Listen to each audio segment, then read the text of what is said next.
ಶ್ರೀ ಗುರುಭ್ಯೋ ನಮಃ ಪರಮಗುರುಭ್ಯೋ ನಮಃ ಶ್ರೀಮದಾನಂದತೀರ್ಥ ಭಗವತ್ಪಾದಾಚಾರ್ಯ ಗುರುಭ್ಯೋ ನಮಃ. ಚಿತ್ರೈಃ ಪದೈಶ್ಚ ಗಂಭೀರೈಃ ವಾಕ್ಯೈರ್ಮಾನೈರಖಂಡಿತೈಃ ಗುರುಭಾವಂ ವ್ಯಂಜಯಂತಿ ಭಾತಿ ಶ್ರೀ ಜಯತೀರ್ಥವಾಕ್. ಶ್ರೀಮದ್ ಜಯತೀರ್ಥರನ್ನ ಕುರಿತು ಚಂದ್ರಿಕಾಚಾರ್ಯರು ತೆಗೆದಂತಹ ಉದ್ಗಾರ ಇದು. ಚಿತ್ರೈಃ ಪದೈಶ್ಚ ಗಂಭೀರೈಃ ವಾಕ್ಯೈರ್ಮಾನೈರಖಂಡಿತೈಃ ಗುರುಭಾವಂ ವ್ಯಂಜಯಂತಿ ಭಾತಿ ಶ್ರೀ ಜಯತೀರ್ಥವಾಕ್. ಜಯತೀರ್ಥರ ಮಾತು ಅದು ಜಯಿಸಲಿ ಅಂತ, ಅದು ಶೋಭಿಸಲಿ ಅಂತ. ಜಯತೀರ್ಥರು ಟೀಕಾಕಾರರೆಂಬುದಾಗಿಯೇ ಪ್ರಸಿದ್ಧರಾಗಿದ್ದಾರೆ. ಶ್ರೀಮದಾಚಾರ್ಯರ ಹೆಚ್ಚಿನ ಗ್ರಂಥಗಳಿಗೆ ವಿಸ್ತಾರವಾಗಿರತಕ್ಕಂತಹ ಟೀಕೆಯನ್ನು ಕೊಟ್ಟು ಈ ಜಯತೀರ್ಥರು ಮಾಧ್ವ ಸಂಪ್ರದಾಯದಲ್ಲಿ ಟೀಕಾಚಾರ್ಯರೆಂದೇ ಮಾನ್ಯರಾಗಿದ್ದಾರೆ. ಶ್ರೀಮದಾಚಾರ್ಯರ ಅನೇಕ ಗ್ರಂಥಗಳ ಆಂತರ್ಯ ಗುರುಭಾವಂ ವ್ಯಂಜಯಂತಿ. ಶ್ರೀಮದಾಚಾರ್ಯರ ಆ ಗುರುಭಾವ, ಅವರ ಆಂತರ್ಯವನ್ನು ತಮ್ಮ ಸುಲಲಿತವಾದ ಮಾತುಗಳಿಂದ ಚಿತ್ರೈಃ ಪದೈಶ್ಚ ಗಂಭೀರೈಃ ವಾಕ್ಯೈಃ ಮಾನೈರಖಂಡಿತೈಃ, ತಮ್ಮ ಸುಲಲಿತವಾದ ಮಾತುಗಳಲ್ಲಿ ಸಮರ್ಥವಾಗಿ ಬಿಚ್ಚಿಟ್ಟಂತಹ ಏಕೈಕ ಟೀಕಾಕಾರರು ಶ್ರೀಮದ್ ಜಯತೀರ್ಥರು ಅಂತ ಹೇಳ್ಬೋದು. ಶ್ರೀಮದಾಚಾರ್ಯರ ಗ್ರಂಥಗಳನ್ನು ಟೀಕೆಯಿಲ್ಲದೆ ಅರ್ಥೈಸ್ಕೊಳ್ಬೇಕು ಅಂದರೆ ಅದು ಶ್ರೀಮದಾಚಾರ್ಯರಿಂದ ಯಾರು ಪಾಠ ಕೇಳಿದ್ದಾರೋ ಅವರಿಗೆ ಮಾತ್ರ ಸಾಧ್ಯ. ಶ್ರೀಮದಾಚಾರ್ಯರ ಒಂದೊಂದು ಮಾತು ಅನೇಕ ಅರ್ಥಗರ್ಭಿತವಾಗಿದೆ, ಸೂತ್ರದ ಹಾಗೆ ಇವೆ. ಅಂತಹ ಒಂದು ಮಧ್ವಾಚಾರ್ಯರ ಭಾಷ್ಯಕ್ಕೆ ಒಂದು ವಿಸ್ತಾರವಾದ ಒಂದು ಟೀಕೆ ಅಂದರೆ ಅದು ಜಯತೀರ್ಥರ ಟೀಕೆ. ಇದೇ ಅಭಿಪ್ರಾಯವನ್ನು ವಾದಿರಾಜರು ಕೂಡ ನಿರೂಪಿಸ್ತಾರೆ. ಪರಿಮಳಾಚಾರ್ಯರು ಜಯತೀರ್ಥರ ಟೀಕೆ ಎಂಥದ್ದು ಅಂದರೆ ಸುಧೆಯ ಬಗ್ಗೆ ಹೇಳ್ತಾರೆ. ಪ್ರತ್ಯಕ್ಷರಂ ಪ್ರತಿಪದಂ ಅನೇಕಾಕೂತಿ ಗರ್ಭಿತ ಪ್ರತಿಭಾತಿ ಸುಧಾಥಾಪಿ ಗ್ರಂಥಾಲ್ಪತ್ವಾಯ ಮುಚ್ಯತೆ. ಶ್ರೀಮದಾಚಾರ್ಯರ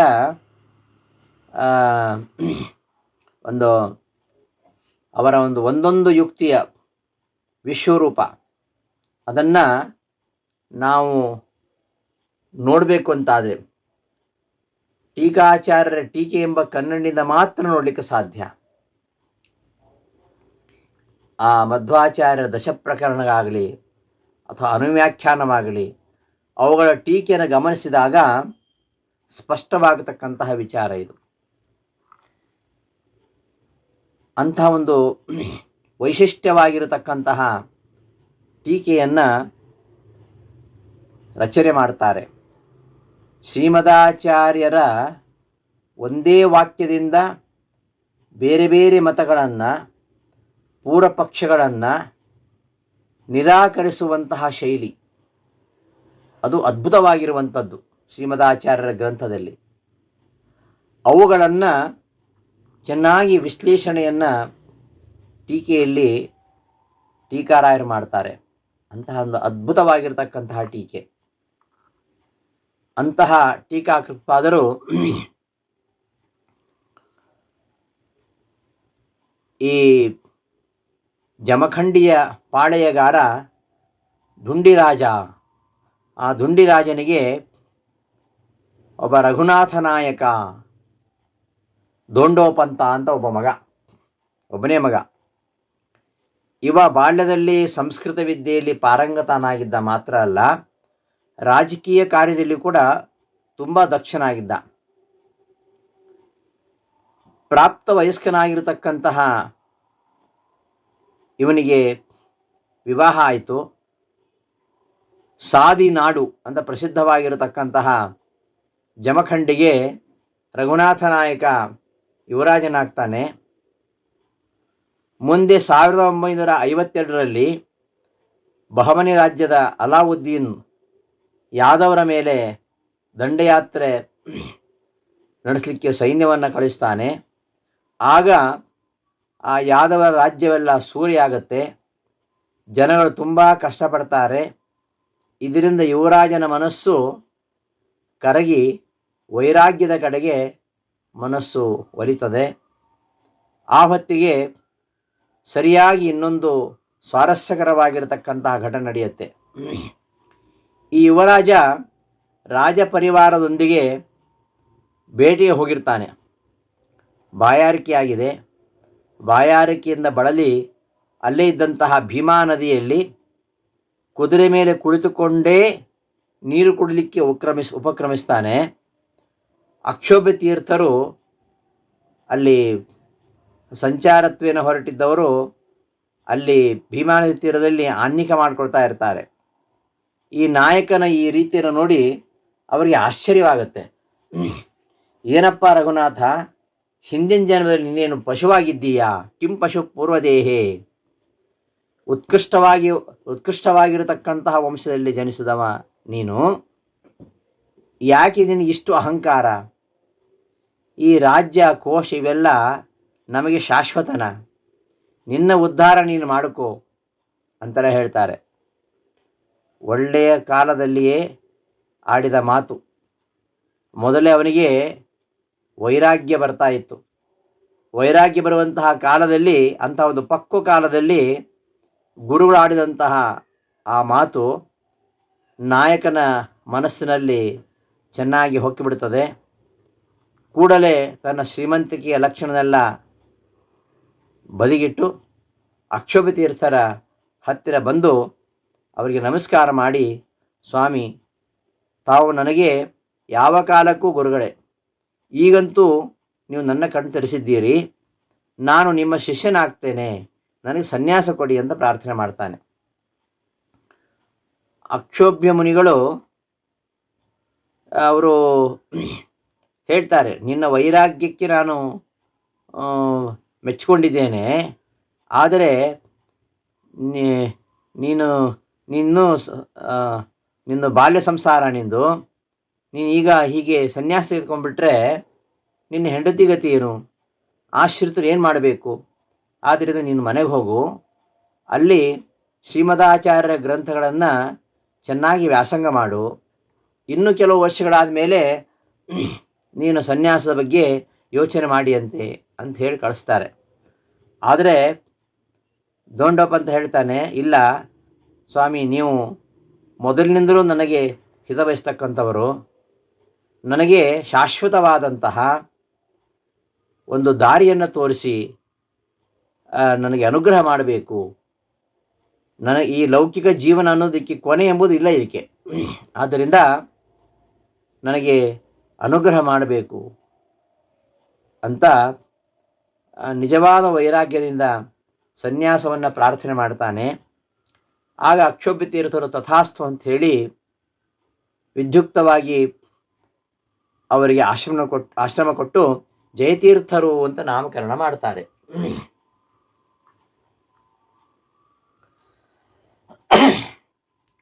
ಸುಮಾರು 1353 ಅವರಿಗೆ ಆಶ್ರಮ ಆದದ್ದು. ಜಯತೀರ್ಥರ ವೈರಾಗ್ಯ ಅವರ ಪರಿವಾರದವರಿಗೆ ಹೇಗೆ ಬರಲಿಕ್ಕೆ ಸಾಧ್ಯ?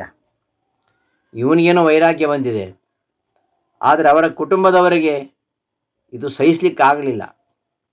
ಅವ್ರು ಬರ್ತಾರೆ, ಬಂದು ಅಕ್ಷೋಭ್ಯ ತೀರ್ಥ ನಿಂದಿಸ್ತಾರೆ. ನಿಂದಿಸಿ ಜಯತೀರ್ಥರನ್ನ ಮನೆ ಕರ್ಕೊಂಡು ಹೋಗ್ತಾರೆ. ಇವರು ಅಕ್ಷೋಭ್ಯ ತೀರ್ಥರಿಗೆ ಭಗವತ್ ಸಂಕಲ್ಪ, ಭಗವಂತನ ಇಚ್ಛೆ ಅದು ಏನಂತ ಗೊತ್ತು. ಹಾಗಾಗಿ ಏನೂ ಮಾತಾಡಲಿಲ್ಲ. ಸರಿ, ಮನೆ ಕರ್ಕೊಂಡು ಹೋದರು. ವಿವಾಹ ಆಗಿತ್ತು. ಈಗಲೇ ನಿಷೇಕ ಮುಹೂರ್ತವನ್ನು ನಿಶ್ಚಯಿಸಿ ಆ ಜಯತೀರ್ಥರ ಪೂರ್ವಾಶ್ರಮ ಪತ್ನಿ, ಆ ಪತ್ನಿಯ ಸಂಘಕ್ಕೋಸ್ಕರವಾಗಿ ಶಯ್ಯಾಗ್ರಹಕ್ಕೆ ಕಳಿಸ್ತಾರೆ.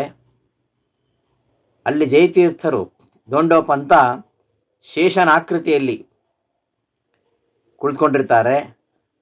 ಆ ಒಂದು ಪತಿಯ ತೇಜಸ್ಸನ್ನು ನೋಡದೆ ಆ ಹುಡುಗಿ ಭಯಾಕ್ರಾಂತರಾಗಿ ಓಡಿ ಹೋಗ್ತಾಳೆ. ಮನೆಯವರು ಬಂದು ನೋಡ್ತಾರೆ. ಜಯತೀರ್ಥರ ತೇಜಸ್ಸಿಗೆ ಬಾಗಿ ತಮ್ಮದು ಅಪರಾಧ ಆಯಿತು, ಕ್ಷಮಿಸಬೇಕು ಎಂದು ಬೇಡ್ಕೊಳ್ತಾರೆ. ಏನೋ ಶ್ರೀಹರಿ ಇಚ್ಛೆ, ಅದು ಬದಲಾಯಿಸಲಿಕ್ಕೆ ಯಾರಿಗೂ ಸಾಧ್ಯ ಇಲ್ಲ ಅಂಥೇಳಿ ಕಳಿಸಿಬಿಡ್ತಾರೆ. ಮತ್ತೆ ಜಯತೀರ್ಥರು ಅಕ್ಷೋಭ್ಯತೀರ್ಥರ ಬಳಿಗೆ ಬರ್ತಾರೆ. ಆಮೂಲಾಗ್ರವಾಗಿ ಅಕ್ಷೋಭ್ಯತೀರ್ಥರಲ್ಲಿ ಶಾಸ್ತ್ರಾಧ್ಯಯನ ಮಾಡ್ತಾರೆ. ಹೇಳ್ತಾರೆ ಅವರು ಒಂದು ಕಡೆ ಗೀತಾಭಾಷ್ಯ ಟೀಕೆ ಕೊನೆಯಲ್ಲಿ ಹೇಳ್ತಾರೆ, ಅಕ್ಷೋಭ್ಯತೀರ್ಥ ಗುರುಣ ಶುಕವತ್ ಶಿಕ್ಷಿತಸ್ಯ ಮೇ ವಚೋಭಿ ಅಮೃತಪ್ರಾಯ ಪ್ರಿಯಂತಾಂ ಸತತಂಬುಧಾಹ. ಅಕ್ಷೋಭ್ಯತೀರ್ಥರು ನನ್ನನ್ನು ಗಿಳಿಯ ಸಾಕಿದಂತೆ ಸಾಕಿ ನನಗೆ ಶಿಕ್ಷಣ ಕೊಟ್ಟಿದ್ದಾರೆ. ಹಾಗಾಗಿ ನಾನು ಆಡುವ ಮಾತು ಅವರ ಮಾತುಗಳು. ಎಂತಹ ಮಾತುಗಳಿಂದ ಗುರುಗಳೇ ನನ್ನೊಳಗಿದ್ದು ಮಾತನಾಡಿದ್ದಾರೆ. ಅಂತಹ ಮಾತುಗಳಿಂದ ವಿದ್ವಾಂಸರು ಪ್ರಸನ್ನರಾಗಬೇಕು, ಸಂತೋಷ ಪಡಬೇಕು ಅಂತ ಅವರು ಗೀತಾಭಾಷ್ಯ ಟೀಕೆಯಲ್ಲಿ ಹೇಳ್ತಾರೆ. ತಮ್ಮ ಗುರುಗಳಿಂದ ಆದಂತಹ ಅದೆಷ್ಟು ಉಪಕಾರ ಅದನ್ನು ನೆನೆಸ್ಕೊಳ್ತಾರೆ. ಮುಂದೆ ಅಕ್ಷೋಭ್ಯತೀರ್ಥರು 1365 ಫೆಬ್ರವರಿ 4ನೇ ತಾರೀಕು ಅವರು ಬೃಂದಾವನ ಪ್ರವೇಶ ಮಾಡ್ತಾರೆ. ಅದಾದ ಮೇಲೆ ಇವರು ವೇದಾಂತ ಸಾಮ್ರಾಜ್ಯವನ್ನು ನಡೆಸ್ತಾರೆ. 1365ರಿಂದ 1388ರವರೆಗೆ, ಅಂದರೆ 23 ವರ್ಷಗಳ ಕಾಲ ವೇದಾಂತ ಸಾಮ್ರಾಜ್ಯವನ್ನು ಆಳ್ತಾರೆ. ಟೀಕೆಗಳನ್ನು ಬರೀಲಿಕ್ಕೆ ಪ್ರಾರಂಭಿಸ್ತಾರೆ. ಇದಕ್ಕೆ ಮೊದಲು ಅವರು ಯರಗೋಳದ ಗುಹೆಯಲ್ಲಿ ಕುಳಿತು ಟೀಕಾ ರಚನೆಯನ್ನು ಆರಂಭಿಸ್ತಾರೆ. ದುರ್ಗಾದೇವಿಯನ್ನು ಪ್ರಾರ್ಥನೆ ಮಾಡಿ ಆ ದೇವಿಯಿಂದ ಲೇಖನ ಸಾಮಗ್ರಿಗಳನ್ನು ಪಡೆದು ಪ್ರತಿನಿತ್ಯ ಬೆಳಿಗ್ಗೆ ಸ್ನಾನಾದಿಗಳನ್ನು ಮುಗಿಸಿಕೊಂಡು ಗ್ರಂಥ ರಚನೆ ಮಾಡ್ತಾರೆ. ಗ್ರಂಥ ರಚನೆ ಕೆಲಸ ಮುಗಿದ ಮೇಲೆ ದೇವತಾರ್ಚನೆ ಮಾಡಿ ಭಗವಂತನಿಗೆ ನೈವೇದ್ಯವನ್ನು ಸಮರ್ಪಣೆ ಮಾಡಿ ಆಮೇಲೆ ಭಿಕ್ಷಾ ಸ್ವೀಕಾರ ಮಾಡ್ತಾರೆ. ಮತ್ತೆ ಭೋಜನಾನಂತರದಲ್ಲಿ ಮತ್ತೆ ಗ್ರಂಥ ರಚನೆ. ಹೀಗೆ ಅವರ ದಿನಚರಿ ನಡೆದಿತ್ತು. ಹೀಗೆ ಇರುವಾಗ ಮುಂದೆ ಸ್ವಲ್ಪ ದಿವಸ ಆದಮೇಲೆ ಜಯತೀರ್ಥರಿದ್ದಲ್ಲಿಗೆ ವಿದ್ಯಾರಣ್ಯರು ಬರ್ತಾರೆ. ಭಾರತದೆಲ್ಲ ಪ್ರವಾಸ ಮಾಡಿಕೊಂಡು ಈ ಗುಹೆಗೆ ಬರ್ತಾರೆ. ಜಯತೀರ್ಥರವರನ್ನು ಕರೆದು ಆಗಷ್ಟೇ ವ್ಯಾಖ್ಯಾನ ಮಾಡಿರ್ತಕ್ಕಂತಹ ಗ್ರಂಥ ಶ್ರೀಮದಾಚಾರ್ಯರ ಪ್ರಮಾಣ ಲಕ್ಷಣ ಗ್ರಂಥವನ್ನು ವ್ಯಾಖ್ಯಾನ ಮಾಡಿದರು, ಟೀಕೆ ಬರೆದಿದ್ರು. ಅದಕ್ಕೆ ಅದನ್ನು ತೋರಿಸ್ತಾರೆ. ಆ ಪ್ರಮಾಣ ಲಕ್ಷಣ ಗ್ರಂಥ ತೋರಿಸಿದಾಗ ಅದು ಏನು ಅರ್ಥ ಆಗಲ್ಲ. ಪರಸ್ಪರ ಅಸಂಬದ್ಧವಾದಂತೆ ಬರೆದಂತಹ ವಾಕ್ಯಗಳು ಏನಂತ ಅರ್ಥ ಆಗೋದಿಲ್ಲ. ವಿದ್ಯಾರಣ್ಯರು ಪ್ರಮಾಣ ಲಕ್ಷಣವನ್ನು ನೋಡಿ ನಕ್ಕು, ಏನೋ ಈ ಹುಡುಗನ ಮಾತು ಕಟ್ಕೊಂಡು ಏನು ಮಾಡೋದು, ಸುಮ್ಮನೆ ಏನೋ ಬರ್ದಾನೆ, ಆ ಬರೆದಕ್ಕೆ ಯಾರೋ ಬರ್ದಾರೆ, ಅದಕ್ಕೆ ಇವನೇನೋ ವ್ಯಾಖ್ಯಾನ ಬರ್ದಾನೆ ಅಂತ ಹಾಸ್ಯ ಮಾಡ್ತಾರೆ. ಆಮೇಲೆ ತಕ್ಷಣವೇ ಜಯತೀರ್ಥರು ಆ ಪ್ರಮಾಣ ಲಕ್ಷಣದ ವ್ಯಾಖ್ಯಾನ ಕೊಡ್ತಾರೆ, ಟೀಕೆಯನ್ನು. ಆಗ ವಿದ್ಯಾರಣ್ಯರು ಅದನ್ನು ನೋಡಿ ಆ ಮೂಲವಾಕ್ಯ, ಅದರ ಸಂಯೋಜನೆ ಕ್ರಮ, ಆ ಮಧ್ವಾಚಾರ್ಯರ ವಾಕ್ಯ ಗಾಂಭೀರ್ಯ, ಅದನ್ನು ಇವರು ಮಾಡಿದಂತಹ ಒಂದು ವ್ಯಾಖ್ಯಾನ, ಆ ವಿವರಣೆ ಶಕ್ತಿ, ಇದನ್ನೆಲ್ಲ ನೋಡಿ ತಲೆದೂಗಿ ಆ ಗ್ರಂಥವನ್ನು ತಲೆ ಮೇಲಿಟ್ಟುಕೊಂಡು ಜಯತೀರ್ಥರನ್ನು ಆನೆ ಮೇಲೆ ಕೂಡಿಸಿ ಮೆರವಣಿಗೆ ಮಾಡಿಸ್ತಾರೆ. ಹೀಗೆ ವಿದ್ಯಾರಣ್ಯರು ಅದ್ವೈತದಲ್ಲಿ ಅತ್ಯಂತ ಪ್ರಸಿದ್ಧರಾಗಿರತಕ್ಕಂತಹ ಪಂಡಿತರು. ಆದರೂ ಕೂಡ ರಾಜಕಾರಣ ಚೆನ್ನಾಗಿ ಗೊತ್ತಿತ್ತು ಅವರಿಗೆ. ಅದಕ್ಕೋಸ್ಕರವಾಗಿ ಜಯತೀರ್ಥರ ಪಾಂಡಿತ್ಯಕ್ಕೆ ಮೆಚ್ಚಿಕೊಂಡರು. ವ್ಯವಹಾರದಲ್ಲಿ ನಿಪುಣರಾದ್ದರಿಂದ ಅವರ ಪಾಂಡಿತ್ಯಕ್ಕೆ ತಕ್ಕ ಗೌರವ ಕೊಟ್ಟರು. ಶ್ರೀಮದಾಚಾರ್ಯ ಗ್ರಂಥಗಳಿಗೆ ಜಯತೀರ್ಥರು ಅನೇಕ ವ್ಯಾಖ್ಯಾನಗಳನ್ನು ಬರೆದರು. ಅದಕ್ಕಿಂತ ಮೊದಲು ಪದ್ಮನಾಭ ತೀರ್ಥರು ಅವರು ಟೀಕೆ ಬರೆದಿದ್ದಾರೆ, ನರಹರಿ ತೀರ್ಥರು ಬರೆದಿದ್ದಾರೆ, ತ್ರಿವಿಕ್ರಮ ಪಂಡಿತಾಚಾರ್ಯ ಬರೆದಿದ್ದಾರೆ, ನಾರಾಯಣ ಪಂಡಿತಾಚಾರ್ಯ ಬರೆದಿದ್ದಾರೆ. ಎಲ್ಲ ವ್ಯಾಖ್ಯಾನಗಳು ಮರೆತು ಹೋಗ್ಬಿಟ್ಟು ಜಯತೀರ್ಥರ ಟೀಕೆಯನ್ನು ನೋಡಿ. ಅಷ್ಟು ಎಲ್ಲ ಟೀಕೆಗಳನ್ನು ಮೀರಿಸ್ತಕ್ಕಂತಹ ಒಂದು ಟೀಕೆಯನ್ನು ರಚನೆ ಮಾಡಿದ್ದರಿಂದಾಗಿ ಜಯತೀರ್ಥರಿಗೆ ಟೀಕಾಕೃತ್ಪಾದರು ಅಂತ ಹೆಸರು ರೂಢಿ ಬಂದ್ಬಿಡ್ತು. ದ್ವೈತ ಸಿದ್ಧಾಂತದಲ್ಲಿ ಟೀಕಾರಾಯರು ಅಂತಲೇ ಹೇಳೋದು, ಟೀಕಾಚಾರ್ಯರು, ಟೀಕಾರಾಯರು ಅಂತಲೇ ಹೇಳೋದು. ಅಷ್ಟು ಚಿರಸ್ಥಾಯಿಯಾಗಿ ಅವರ ಹೆಸರು ನಿಂತುಬಿಡ್ತು. ವ್ಯಾಕರಣಕ್ಕೆ ಹೇಗೆ ಪಾಣಿನಿಯೋ ವರರುಚಿಯೋ ಹಾಗೆ ಪತಂಜಲಿಯೋ. ಪಾಣಿನಿ, ವರರುಚಿ, ಪತಂಜಲಿ ಇವರು ಮುನಿತ್ರಯರು. ಇದ್ದ ಹಾಗೆ ದ್ವೈತ ಸಿದ್ಧಾಂತಕ್ಕೆ ಈ ಮೂವರು ಮುನಿತ್ರಯರು ಯಾರ್ಯಾರು? ಶ್ರೀಮದಾಚಾರ್ಯರು, ಟೀಕಾಕೃತ್ಪಾದರು ಹಾಗೂ ಚಂದ್ರಿಕಾಚಾರ್ಯರು. ಇವರು ಮುನಿತ್ರಯರು ಅಂತ ಪ್ರಸಿದ್ಧರಾದರು. ಅನಂತರ ಟೀಕಾಕೃತ್ಪಾದರು ಗುರುಗಳ ಆಜ್ಞೆಯನ್ನು ಪಡೆದು ದೇಶ ಸಂಚಾರಕ್ಕೆ ಹೊರಟರು. ದೇಶ ಸಂಚಾರ ಮಾಡಬೇಕು ಅಂತ ಹೇಳಿದರು ಮೊದಲೇ. ಹಾಗಾಗಿ ಸಂಚಾರಕ್ಕೆ ಹೊರಟರು. ಮುಂದೆ 1366 ಗುಲ್ಬರ್ಗ ಮತ್ತು ವಿಜಯನಗರ ಈ ಎರಡೂ ಸಂಸ್ಥಾನಗಳ ಮಧ್ಯೆ ಯುದ್ಧ ಆರಂಭ ಆಗುತ್ತೆ 1366. ಆಗ ದೇಶದಲ್ಲೆಲ್ಲ ತುಂಬ ಕ್ಷೋಭೆ ಉಂಟಾಗತ್ತೆ. ಹಾಗಾಗಿ ಅಲ್ಲಿಂದ ಇವರು ದಕ್ಷಿಣ ಕಡೆಗೆ ಸಂಚಾರಕ್ಕೆ ಹೊರಡ್ತಾರೆ. ಉಡುಪಿಗೆ ಹೋಗ್ತಾರೆ. ಅಲ್ಲಿ ಕೃಷ್ಣನಿಗೆ ನಮಸ್ಕಾರ ಮಾಡಿ ಆಚಾರ್ಯರಿಗೆ ತಮ್ಮ ಗ್ರಂಥಗಳನ್ನು ಸಮರ್ಪಣೆ ಮಾಡ್ತಾರೆ. ಮುಂದೆ 1370 ಶ್ರೀರಂಗಕ್ಕೆ ಹೋಗ್ತಾರೆ. ರಂಗನಾಥನ ದರ್ಶನ ಪಡಿತಾರೆ. ದಕ್ಷಿಣ ದೇಶದಲ್ಲೆಲ್ಲ ಸಂಚಾರ ಮಾಡಿ ಕೊನೆಗೆ 1388 ವಿಭವನಾಮ ಸಂವತ್ಸರ ಆಷಾಢ ಕೃಷ್ಣ ಪಂಚಮಿಯಂದು ಅವರು ಹರಿಧ್ಯಾನ ಪರವಶರಾಗ್ತಾರೆ. ಹೀಗೆ ಟೀಕಾಕೃತ್ಪಾದರು ಇಷ್ಟು ವರ್ಷಗಳ ಕಾಲ 23 ವರ್ಷಗಳ ಕಾಲ ವೇದಾಂತ ಸಾಮ್ರಾಜ್ಯವನ್ನು ಆಳಿ ಆ ಸಂಸ್ಥಾನದ ಆಧಿಪತ್ಯವನ್ನು ತಮ್ಮ ಶಿಷ್ಯರಾಗಿರತಕ್ಕಂತಹ ವಿದ್ಯಾಧಿರಾಜ ತೀರ್ಥರಿಗೆ ಕೊಡ್ತಾರೆ.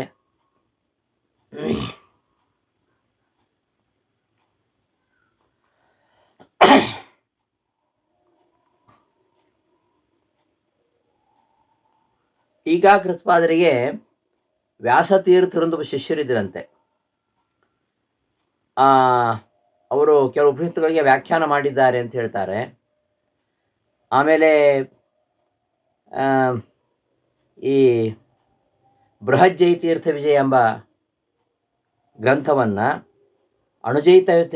ಅನುಜಯತೀರ್ಥ ವಿಜಯ ಅಂತ ಕೃತಿಯನ್ನು ರಚನೆ ಮಾಡಿದ್ದಾರೆ ಅಂತ ಹೇಳ್ತಾರೆ.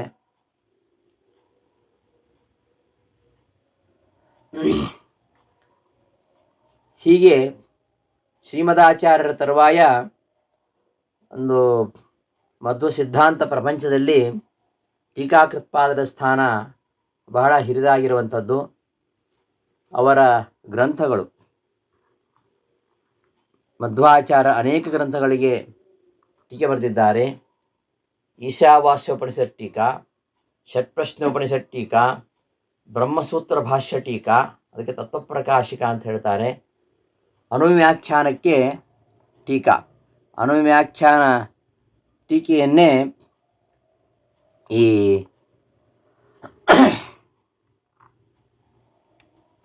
ನ್ಯಾಯಸುಧಾ ಅಂತ ಹೇಳೋದು. ಅನುವ್ಯಾಖ್ಯಾನದ ಟೀಕೆಯನ್ನೇ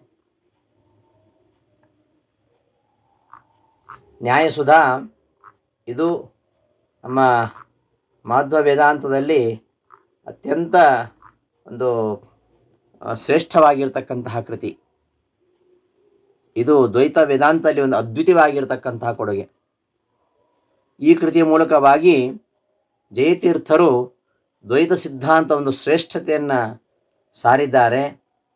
ಮಧ್ವಾಚಾರ್ಯರ ತತ್ವಜ್ಞಾನದ ಒಂದು ವಿಶ್ವಕೋಶ ಅಂತ ಹೇಳ್ಬೋದು ನ್ಯಾಯಸುಧೆಯನ್ನು.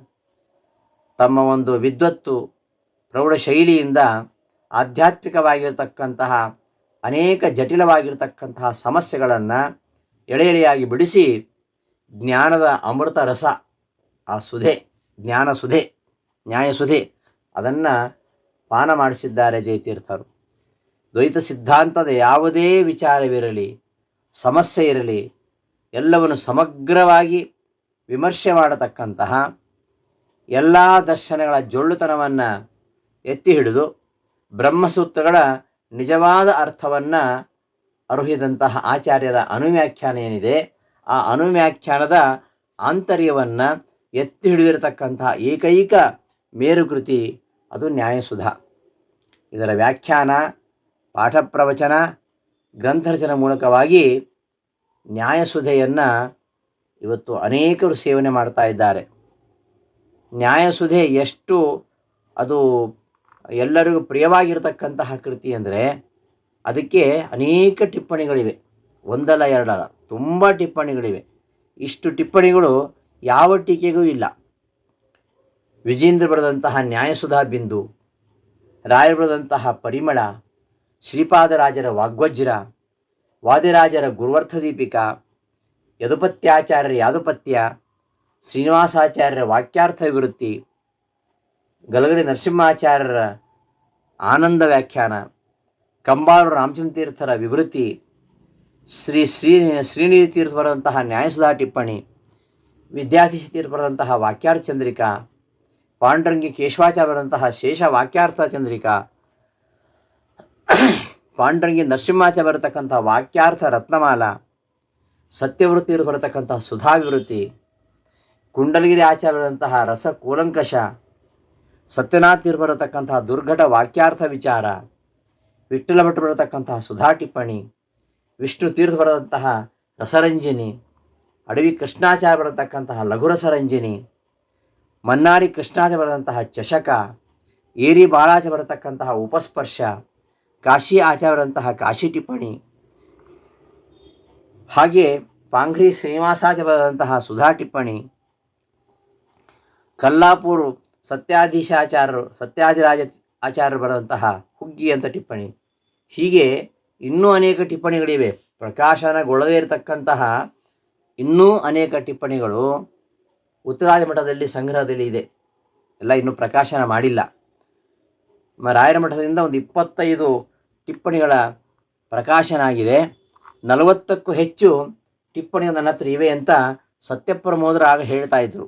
ಅಂತಹ ಒಂದು ಅದ್ಭುತವಾಗಿರತಕ್ಕಂತಹ ಎಂತೆಂಥ ವಿದ್ವಾಂಸರನ್ನು ವ್ಯಾಖ್ಯಾನ ಮಾಡುವಷ್ಟು ಸೆಳೆಯುವಂತಹ ಒಂದು ಆಕರ್ಷಣೆ ಅದು ಈ ನ್ಯಾಯಸುಧೆಗೆ ಇದೆ.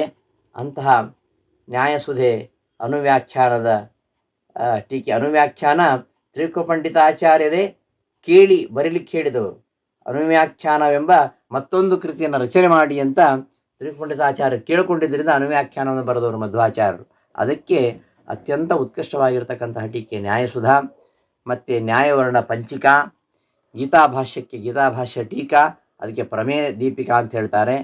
ಮತ್ತು ನ್ಯಾಯದೀಪಿಕಾಕ್ಕೆ ಟೀಕಾ, ಗೀತಾ ತಾತ್ಪರ್ಯಕ್ಕೆ ಟೀಕಾ, ಪ್ರಮಾಣಲಕ್ಷಣ ಟೀಕಾ, ಕಥಾಲಕ್ಷಣ ಟೀಕಾ, ಉಪಾಧಿ ಖಂಡನ ಟೀಕಾ, ಮಾಯಾವಾದ ಖಂಡನ ಟೀಕಾ, ಪ್ರಪಂಚ ಮಿಥ್ಯಾತ್ವಾನುಮಾನ ಖಂಡನ ಟೀಕಾ, ತತ್ವಸಂಖ್ಯಾನ ವಿವರಣ, ತತ್ವ ವಿವೇಕ ವಿವರಣ, ತತ್ವೋದ್ಯೋತ ವಿವರಣ, ಕರ್ಮ ನಿರ್ಣಯ ಟೀಕಾ, ವಿಷ್ಣುತ್ವ ನಿರ್ಣಯ ಟೀಕಾ, ಋಗ್ಭಾಷ್ಯ ಟೀಕಾ. ಹೀಗೆ 18 ಕೃತಿಗಳಿಗೆ, ಶ್ರೀಮದಾಚಾರ್ಯರ ಕೃತಿಗಳಿಗೆ ವ್ಯಾಖ್ಯಾನವನ್ನು ಬರೆಯುವುದು ಮಾತ್ರವಲ್ಲದೆ ಸ್ವತಂತ್ರವಾಗಿ 4 ಕೃತಿಗಳನ್ನು ಬರೆದಿದ್ದಾರೆ. ಪ್ರಮಾಣ ಪದ್ಧತಿ, ವಾದಾವಳಿ, ಶತಾಪರಾಧ ಸ್ತೋತ್ರ, ಪದ್ಯಮಾಲ ಎಂಬುದಾಗಿ 4 ಸ್ವತಂತ್ರ ಕೃತಿಗಳನ್ನು ಇವರು ರಚನೆ ಮಾಡ್ತಾರೆ.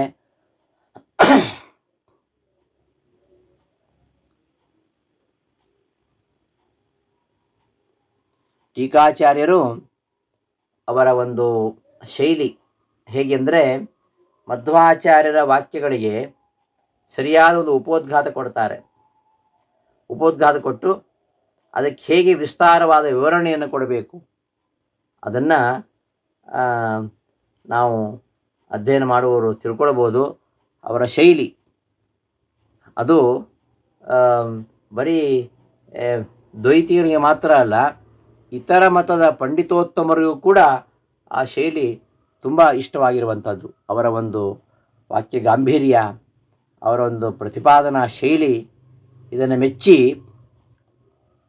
ಇದು ಪತಂಜಲಿಗಳ ಮಹಾಭಾಷ್ಯ, ಉದಯನಾಚಾರ್ಯ ಗ್ರಂಥಗಳಿಗಿಂತಲೂ ಮೀರಾದದ್ದು ಎಂಬುದಾಗಿ ಪ್ರಶಂಸೆ ಮಾಡಿದ್ದಾರೆ. ಅಂತಹ ಒಂದು ಕೃತಿ. ಶ್ರೀಮದಾಚಾರ್ಯರ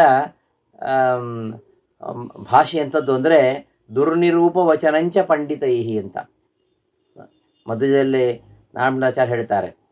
ಮಧ್ವಾಚಾರ್ಯ ಭಾಷೆ ಎಂಥದ್ದು ಅಂದರೆ ಬಾಲಸಂಗಮಪಿ ಬೋಧಯದ್ಭೃಶಂ ದುರ್ನಿರೂಪ ವಚನಂಚ ಪಂಡಿತೈಹಿ.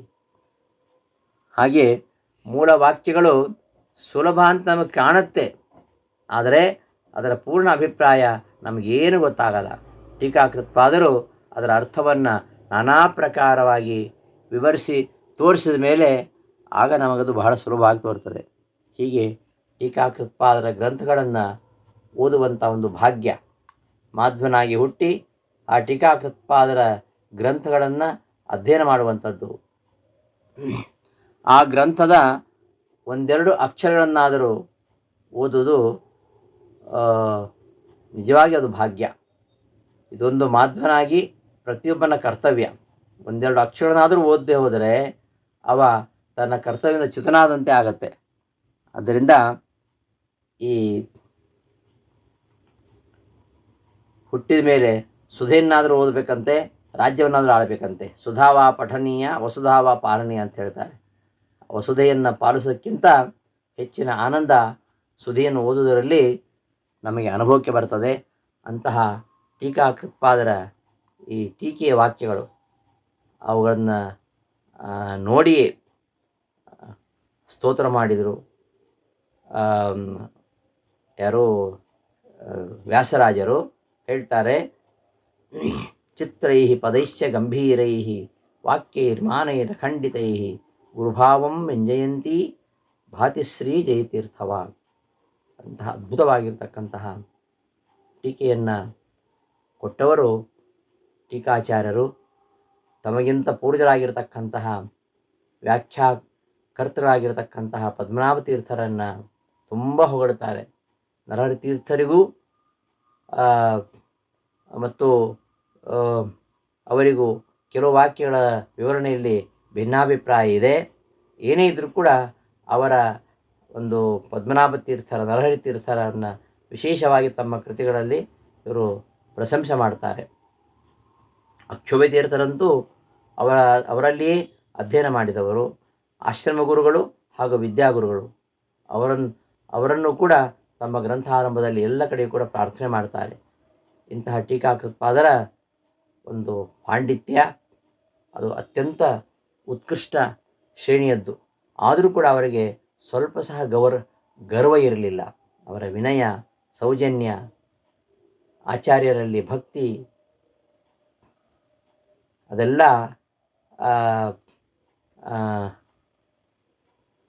ತಾವು ಎಲ್ಲ ಶಾಸ್ತ್ರಗಳಲ್ಲಿ ಪಂಡಿತರಾದರೂ ಕೂಡ ನಮಗೇನು ಗೊತ್ತಿಲ್ಲ ಅನ್ನೋ ರೀತಿಯಲ್ಲಿ ಅವರು ವಿನಯಶೀಲತೆಯನ್ನು ಪ್ರಕಟಿಸ್ತಾರೆ. ತಾವೆಲ್ಲ ಇಷ್ಟೆಲ್ಲ ಹೇಳಿದ್ರು ಕೂಡ ಅದು ಪರಂ ಶ್ರೀಮತ್ ಪೂರ್ಣಪ್ರವತಿ ಗುರು ಕಾರುಣ್ಯ ಸರಣಿಂ ಪ್ರಪನ್ನಾಹ ಮಾನ್ಯಾಸ್ಮಃ ಅಂತ ಹೇಳ್ತಾರೆ. ಇಷ್ಟೆಲ್ಲ ಒಂದು ಪಾಂಡಿತ್ಯ ಇದ್ದರೂ ಕೂಡ ಅದು ಗುರುಗಳ ಪರಮಾನುಗ್ರಹ ಅಂತ ಹೇಳ್ಕೊಳ್ತಾರೆ. ಹೀಗೆ ಟೀಕಾಕೃತ್ಪಾದರ ಒಂದು ಸೌಜನ್ಯ, ಅವರ ವ್ಯಾಖ್ಯಾನ ವೈಖರಿ ಅದು ನಿಜವಾಗಿಯೂ ಟೀಕಾಚಾರ್ಯ ಅವತಾರ ಮಾಡಿದ್ದು ನಮ್ಮ ಸಮಾಜಕ್ಕೆ ಅತ್ಯಂತ ಉಪಕಾರವಾಗಿರುವಂಥದ್ದು. ಇವತ್ತು ಅವರ ಕೃತಿಗಳನ್ನು ನಾವು ಮಧ್ವಾಚಾರ್ಯ ಕೃತಿಗಳನ್ನು ಓದಬೇಕು ಅಂದರೆ ಟೀಕೆ ಇಲ್ಲದೆ ಸಾಧ್ಯವೇ ಇಲ್ಲ. ಹಾಗಾಗಿ ಟೀಕಾಚಾರ್ಯರು ಟೀಕೆ ಬರೀದೇ ಹೋಗಿದ್ದರೆ ನಮಗೆ ಶ್ರೀಮದಾಚಾರ್ಯ ಗ್ರಂಥಗಳನ್ನು ಅರ್ಥ ಮಾಡಿಕೊಳ್ಳಿಕ್ಕೆ ಆಗ್ತಿರಲಿಲ್ಲ. ಅದಕ್ಕೋಸ್ಕರವಾಗಿ ಯಸ್ಯ ವಾ ಕಾಮಧೇನುರ್ನಃ ಕಾಮಿತಾರ್ಥಾನ್ ಪ್ರಯಚ್ಛತಿ ಸೇವೇತಂ ಜಯ ಯೋಗೀಂದ್ರಂ ಕಾಮವಾಣಚ್ಛಿದಂ ಸದಾಂ ಅಂತ ಅವರನ್ನು ಪ್ರಶಂಸೆ ಮಾಡ್ತಾರೆ. ಮಧ್ವಾಚಾರ್ಯರ ಗ್ರಂಥಗಳನ್ನು ನಮಗೆ ಅರ್ಥ ಮಾಡ್ಕೊಳ್ಬೇಕಂತಾದರೆ ಈ ಜಯತೀರ್ಥರ ಟೀಕೆ ನಮಗೆ ಬೇಕೇ ಬೇಕು.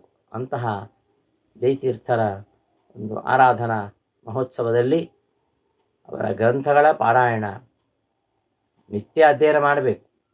ನಿತ್ಯವೂ ಶ್ರೀಮದಾಚಾರ್ಯ ಗ್ರಂಥಗಳನ್ನು ಅಧ್ಯಯನ ಮಾಡಬೇಕು, ಪಾರಾಯಣ ಮಾಡಬೇಕು. ವಿಶೇಷವಾಗಿ ಇಂತಹ ಸಂದರ್ಭಗಳಲ್ಲಿ ಅವರ ಸ್ಮರಣೆ ಅದು ಗಮನಾಸನ ಸಂಕಥಾದಿ ಲೀಲಾ ಸ್ಮೃತಿ ಮಾರ್ಗೇಣ ಭವಾಪವರ್ಗಧಾತ್ರಿ ಅಂತ ಹೇಳುವ ಹಾಗೆ ಇಂತಹ ಸಂದರ್ಭದಲ್ಲಿ ಅವರ ಸ್ಮರಣೆಯನ್ನು ಮಾಡ್ತಾ ಶ್ರೀಮದಾಚಾರ್ಯರ ಗ್ರಂಥಗಳನ್ನು ಸುಲಭವಾಗಿ ನಾವು ತಿಳ್ಕೊಳ್ಳೋದರಲ್ಲಿ ಟೀಕೆಗಳನ್ನು ಬರೆದಂತಹ ಅವರೊಂದು ಉಪಕಾರವನ್ನು ಸಮಾಜಕ್ಕೆ ಮಾತೃ ಸಮಾಜಕ್ಕೆ ಮಾಡಿದಂತಹ ಉಪಕಾರವನ್ನು ಸ್ಮರಿಸ್ತಾ ಅವರನ್ನು ನಿರಂತರ ಸ್ಮರಿಸೋಣ ಅಂತ ಹೇಳ್ತಾ ಈ ಒಂದು ಪುಟ್ಟ ಉಪನ್ಯಾಸವನ್ನು ಸಮಾಪ್ತಿಗೊಳಿಸ್ತೀನಿ. ಶ್ರೀಕೃಷ್ಣ ಅರ್ಪಣಮಸ್ತು. ಧನ್ಯವಾದಗಳು.